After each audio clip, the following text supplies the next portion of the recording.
ஏன் தலாக் வரும்? ஏன் ஹுலா வருகிறது? ஏன் கணவன் மனைவிக்கு மத்தியிலே பிரிவு வருகிறது? அன்பால் வாழுங்கள், அதிகாரத்தை கையில் எடுக்காதீர்கள்.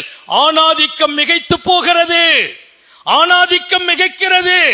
மனைவியை அடக்க நினைப்பவர்கள் நல்ல கணவன் அல்ல. அதே போல கணவனை மீற நினைப்பவள் நல்ல மனைவியும் அல்ல. கணவனின் அன்பில், கணவனின் பணிவிடையில், கணவனின் உபசரிப்பில் தான் உன் சொர்க்கம் என்றார்கள் நபிகள் நாயகம். நீ தொழுது சொர்க்கத்தை அடைகிறது இல்ல, உன் கணவனின் அன்பிலும், அவர் உபசரிப்பிலும், அவர் சந்தோஷத்திலும் உன் சொர்க்கத்தின் 8 கதவுகளும் திறந்திருக்கும்.